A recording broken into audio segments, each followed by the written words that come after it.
Geoffrey Hinton, seorang yang berusia 75 tahun, yang dikenal luas sebagai Godfather AI atau kecerdasan buatan, telah keluar dari pekerjaannya. Dia memperingatkan tentang bahaya yang berkembang dari pengembangan masif teknologi AI. Dia mengatakan dalam statementnya untuk New York Times kalau dia sekarang menyesali apa yang telah dia kerjakan.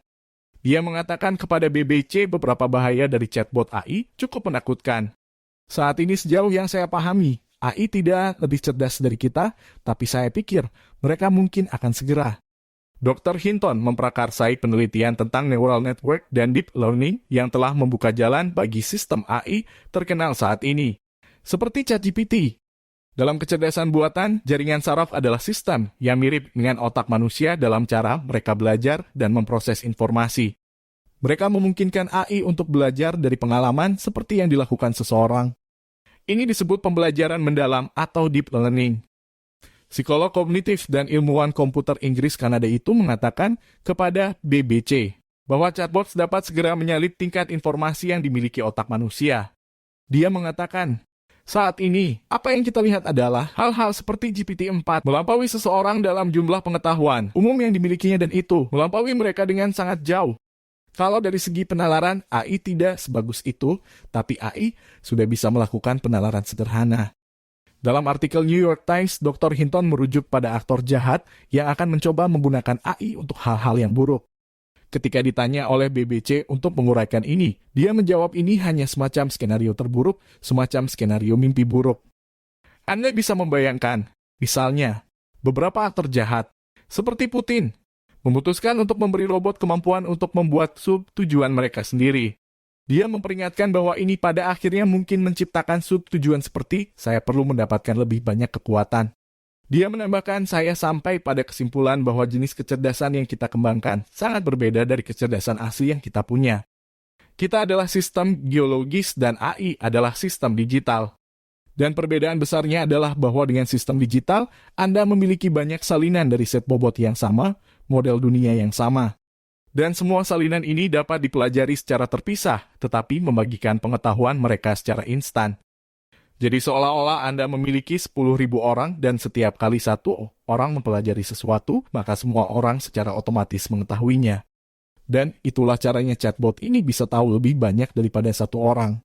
Matt Clifford, Ketua Badan Penelitian dan Penemuan Lanjutan Inggris, berbicara dalam kapasitas pribadi, mengatakan kepada BBC bahwa pengumuman Dr. Hinton menggarisbawahi tingkat, di mana kemampuan AI semakin cepat. Ada keuntungan besar dari teknologi ini, tetapi adalah sangat penting bahwa dunia berinvestasi secara besar-besaran dan sangat mendesak dalam keamanan dan kontrol AI-nya juga.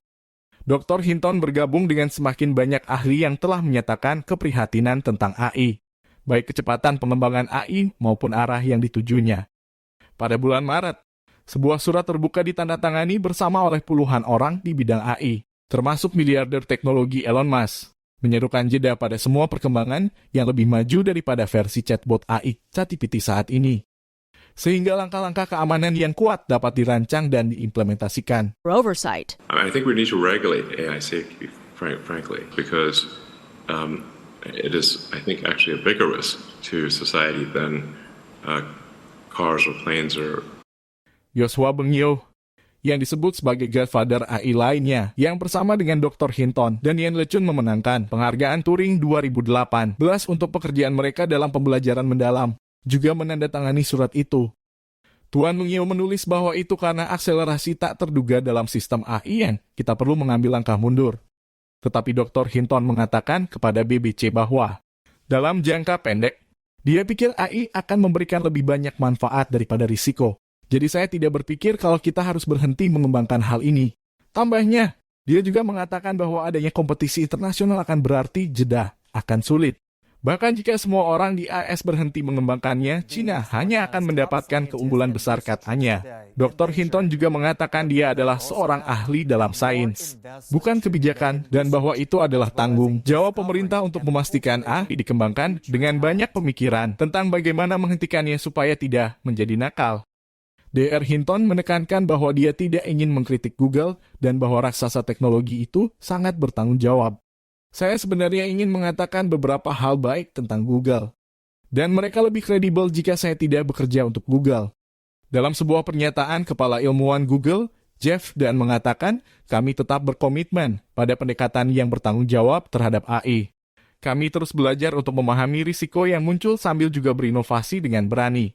Penting untuk diingat bahwa chatbot AI hanyalah salah satu aspek dari kecerdasan buatan, bahkan jika mereka adalah yang paling populer saat ini. AI berada di balik algoritma yang menentukan platform streaming video, apa yang harus Anda tonton selanjutnya. Ini dapat digunakan dalam perekrutan untuk menyaring lamaran kerja oleh perusahaan asuransi. Untuk menghitung premi, AI dapat mendiagnosis kondisi medis, meskipun dokter manusia masih punya otorisasi keputusan akhir. Apa yang kita lihat sekarang adalah munculnya AGI atau kecerdasan umum buatan yang dapat dilatih untuk melakukan sejumlah hal dalam wewenangnya. Jadi misalnya chat hanya dapat menawarkan jawaban teks untuk pertanyaan, tetapi kemungkinan di dalamnya seperti yang kita lihat, tidak terbatas. Tetapi laju akselerasi AI telah mengejutkan bahkan penciptanya. Ini telah berkembang secara dramatis sejak DR Hinton membangun jaringan saraf analisis gambar perintis pada tahun 2012. Bahkan, bos Google Sundar Pichai mengatakan dalam sebuah wawancara baru-baru ini bahwa bahkan dia tidak sepenuhnya memahami semua yang dilakukan Bard. Chatbot AI-nya